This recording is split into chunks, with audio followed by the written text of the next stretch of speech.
watching Numbskull News, and today, this is the first week of the Big 12 versus the Pac-12 versus the ACC. Now, I'm going to have to split this thing up into two videos because freaking Clemson and Duke don't play till tonight, and I got to work tomorrow. So, I'm going to do two shorter videos and using my point system to show you where everyone should be falling in line.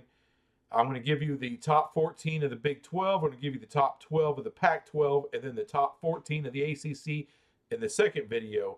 And also in the second video, I'm going to give you my complete top 25 in this universe where only the Big 12, Pac-12, and the ACC exist.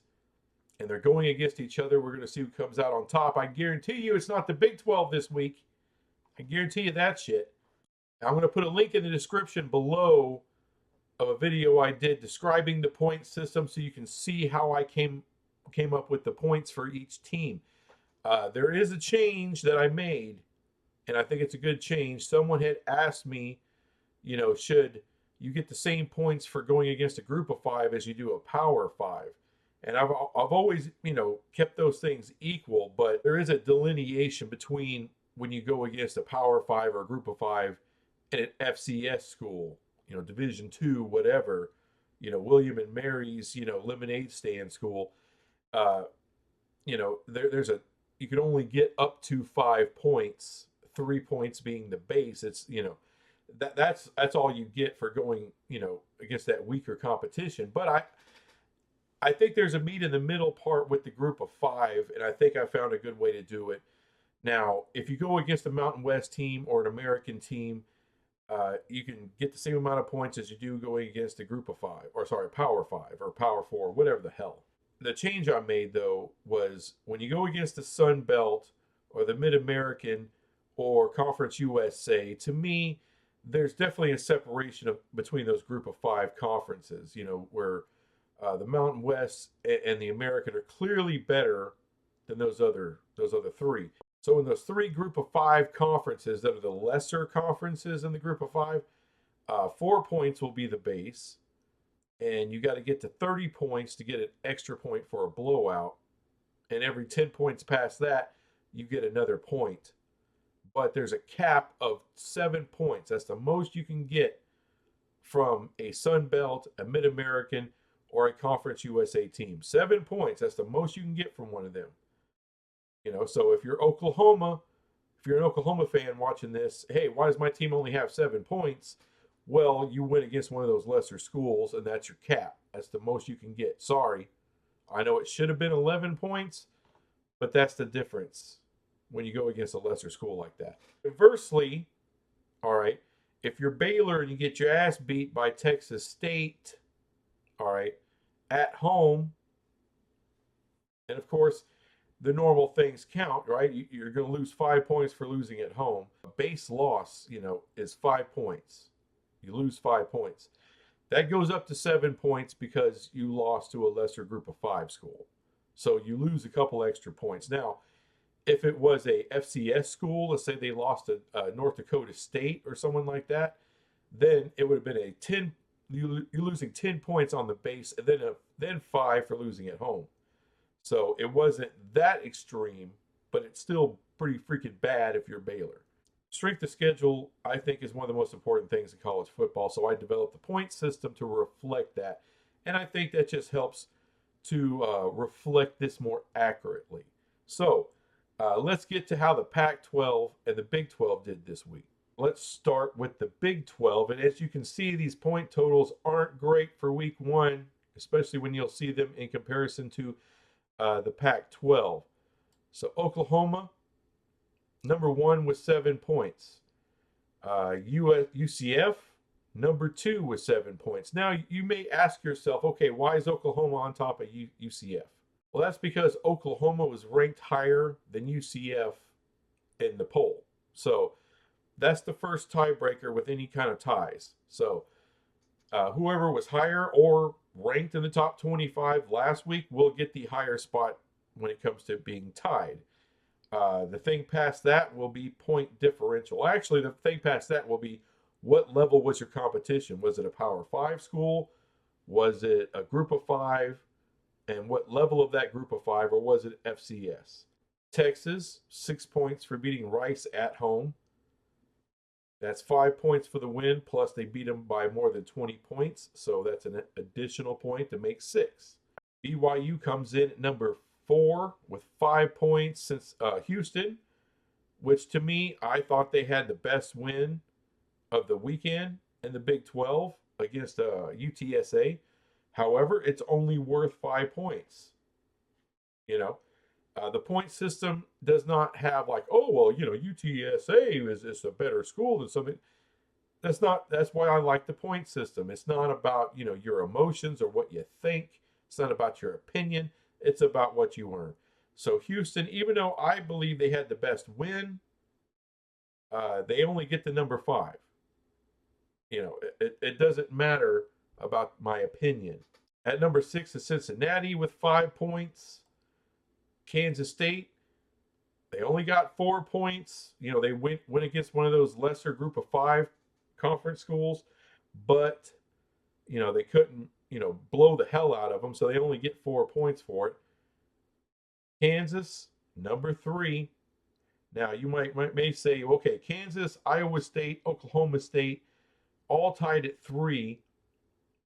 How did they? And they're all facing the same level of competition. So why is Kansas on top of Iowa State, and why is Iowa State on top of Oklahoma State? At that point, it's about point differential. Kansas won by more points, so they get higher up on the list. Iowa State is next up. Oklahoma State, they didn't win as much as Iowa State and Kansas State did, so they're at number 10. Now we'll get to the losers. Texas Tech -5. It's a horrible loss, but it was on the road. All right, so they don't lose any more points for being on the road, and they didn't get their ass blown off. So -5 for the loss, and that's all they have to lose, even though that's still horrible. West Virginia against Penn State. Again, they were on the road. You might say, well, hold on, why is it 6 points? Well, it's 6 points because they got their doors blown off. That's why. So West Virginia, they go on the road, they lose. It's a 5-point loss. And then they lost by they lost by 20. So it's another point taken off because they got blown out. Baylor, -12, losing at home and losing to a lesser group of 5 conference school. That's what you get, -12. Horrible, horrible weekend for Baylor. Now, TCU, I think they're, out of most of these teams, even the ones that won, I think TCU is a way better team than what they're being talked about right now. Unfortunately, they were ranked number 17, and they lost to an unranked Colorado team. So you lose at home. Okay, you lose. So that's -5. You lose at home. That's another 5 points you lose, and then you're ranked inside the top 25, losing to an unranked team. That's an additional 5 points for a -15. So that's devastating for TCU. But that's what happened. Even though I don't think they're nearly that bad, but it's the first week of the season, and what you're going to find out with this point system, there can be wild swings. You may start at the bottom, and you can get to the top pretty damn quick. It just depends on who you beat and how much you beat them by. Now let's go to the Pac-12. Now USC, 15 points. How in the hell did they get 15 points? USC's already played 2 regular season games, so they're 1 game up on everybody right now. That's how they got to 15. And they've been blowing people out. Lesser competition, but you add the 2 weeks together, that's 15. Plus, they were ranked way up inside the top 25. So that's why Colorado, with a fantastic win, a better win than anything USC has right now, but they weren't ranked. So USC gets the tiebreaker. They get to be 1 spot above them. Cal went on the road and blew somebody out. That was worth 12 points. That's why they're number 3. Washington State, 11 points. And they're above Oregon State because they won by more. Simple as that. Stanford went on the road. They got 5 points for winning on the road. So 5 points for the win, 5 points for being on the opponent's home field. That's 10 points deserved from Stanford.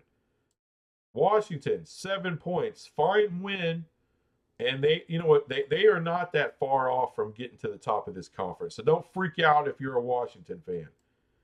Oregon, 5 points. And I know they destroyed a team, but who did they play? 5 points was the cap for that game. It doesn't matter. You could win by 100. They won by 83, 83 points? It was ridiculous. But because you're going against an FCS school, Oregon, 5 points is the cap for that win. Sorry, but you got to play somebody to really get your points up. That's how it works in my point system. Utah, 5 points. And I know, oh my God, it's Florida. It's a blue blood. But yeah, but Florida's an unranked team. They're Power 5, all that kind of good stuff. SEC team, but it's in your house. All right, last year, if you would have beat an unranked Florida, in Gainesville, that would have been worth 10 points. This year, you got them at home. They're unranked. You're ranked. It's worth 5 points. That's all it's worth.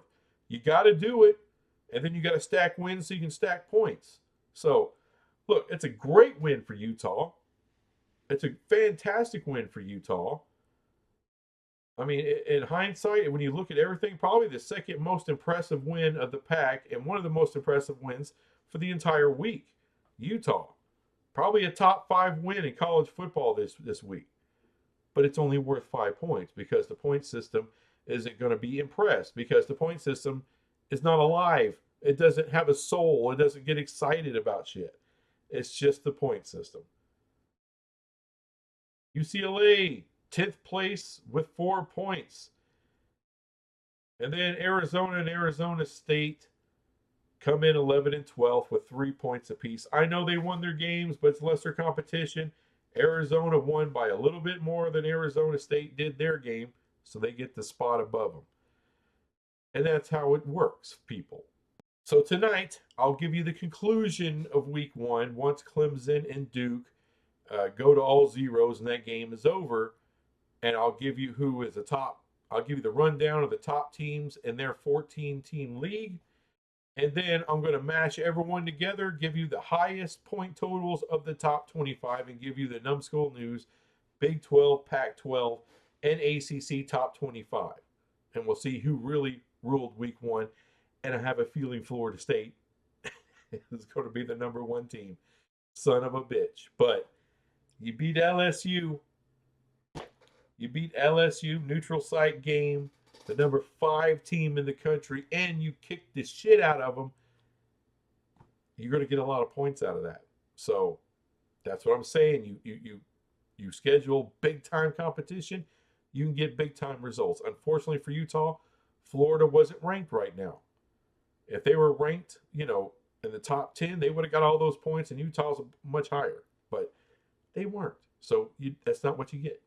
Anyway, thanks for watching this crap. I will post the second video as soon as those games wrap up and I can finish this crap for week 1. Usually, I should have these kind of videos out every Sunday and give you the finished product. But it's the opening week and it's crazy and NFL hasn't started yet. All right.